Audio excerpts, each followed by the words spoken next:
thus far, anytime I met someone in person, I was expecting you to be bigger. And every time they say that, I go, well, you haven't seen my dick. But yeah, and then they don't know what to say. Oh, there's nothing you can say because Right. it's like I was ready for you to say that, and look at that fucking answer. No, but like I'm 5'10", so it's not like I'm, Yeah, you're not small. Short, but yeah, I mean 6'4", like dude, Bisping's fucking big too, man. When I when I first met him in person, I was like, God damn, fights at 180. I'm 185. He's fucking enormous compared to me, dude. Yeah, have you seen Chael in person? The Chael's fucking huge too. Yeah, Chael's real big. Yeah, like wide, like super thick. Yeah, I was just watching a clip of him the other day. It's so great, dude. Like he's such a good talker that you forget what a tough bastard he was, man. Like but I was watching that clip from The Ultimate Fighter when Vanderlei really got pissed and he baited him into throwing on him, where he was I can't let you get close. I can't let you get close. Yeah, it's so great, dude. You watch that, I give him shit about that all the time. Really? Like you should have just hit that goddamn guy and stopped making it weird. Like just punch him. He's like, well, I can't just punch him. I'm like, yeah, you can. Absolutely. Has there ever been a coach that fucking lit a guy up on the Ultimate Fighter while they're filming? I don't think so. I've come close. I think Rampage came close a couple times. That would make sense. Rampage. Like Rampage and Rashad. Yeah. Yeah. And I guess, Rashad's kind of funny. Rashad's way smaller than you would expect him to be now. Really? Yeah. Yeah. He's a little guy. Rashad's interesting. Like from a personality perspective, it's like he's, a lot of these guys that do the Toad. Have you ever done the Toad? DMT? No. I hang out with Rashad a lot, so I know exactly what you're talking about. Dude, I've done it, but I also kind of observed a lot of people that do it. And for a lot of people, there's like version 1, you do the Toad, and then they're a different person afterwards. Rashad's for sure one of those guys. Mike Tyson too. He might be one of the greatest living humans I've ever met. But he wasn't always like that before.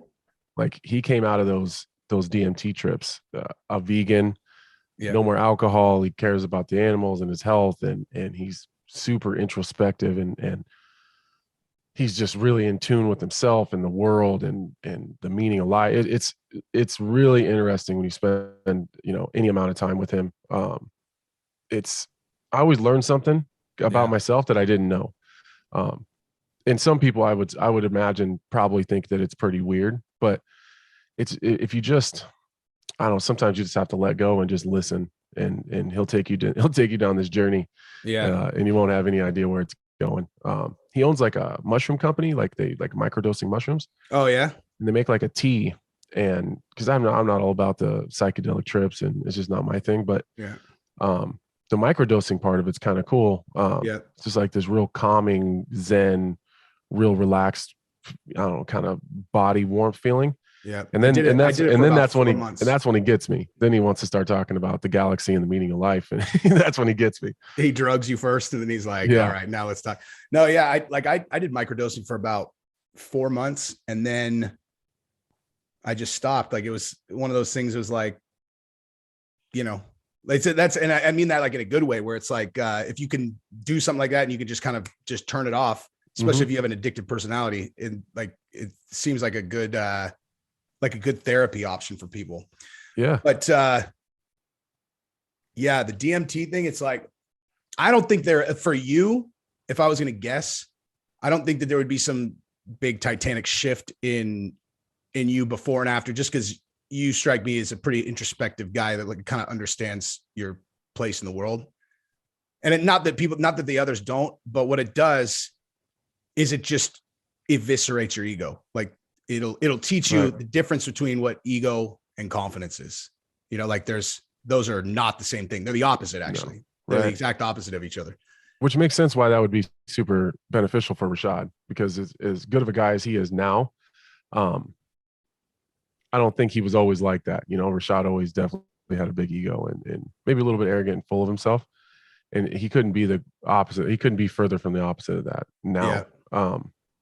So I guess that does kind of make sense. I don't feel like I have a big ego. I'm definitely confident. And like you said, I kind of know where my place is in the world and what I'm capable of. And I guess the value that I bring to whatever situation I'm in. But I think just where I live regionally, Geographically helps a lot. I just never really had a big ego. Yeah. But nonetheless, I mean, like the best. Okay. So the way that I try to explain this to my daughter is like, because my 9-year-old is in a place where it's time to start conditioning her to the difference between those two things. Is like I am an incredibly vain person. Like I'll take forever to get dressed. I'll go out in public and I'll not be like me and my wife. Oh, we're looking fucking solid.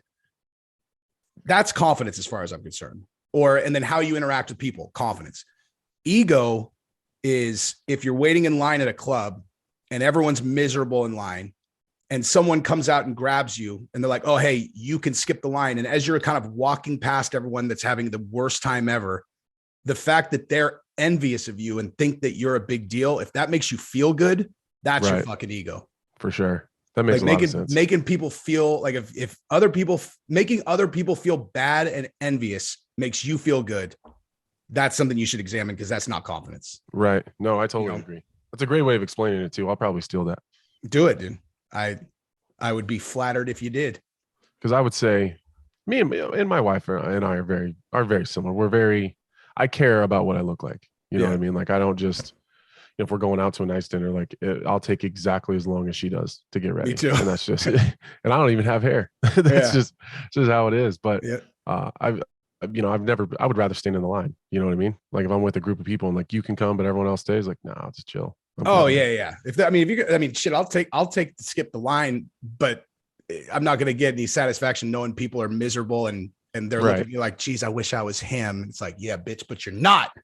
Yeah, it's not my thing either. No, yeah. It's funny because like the interesting thing about doing YouTube and all this stuff is like when you get especially you, I would imagine too, when you get a good chance to like watch people, you already know how you're going to get along with them before you even talk to them. And like I always tell people like I'm a mid-functioning retard in plenty of categories. And the only thing that's ever kind of saved me from a life of mediocrity is I'm really good at reading people.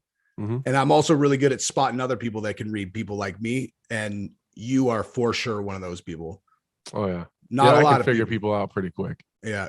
I can always spot people with the eyes, dude. It's like, it's like hard to explain to people because if they can't do it's like, it's really, when you try to have a conversation, if like that's the central piece of your position is like a read on a person. And sometimes you talk to other people, you're like, dude, they do not understand. Like, that's not a part of how they see the world at all. Like they just, they're walking around blind to it, which is, Yeah. I've just always, some of it is just the position that I don't know if I was always like that or if it's something, I don't know if you're born like that or you develop it.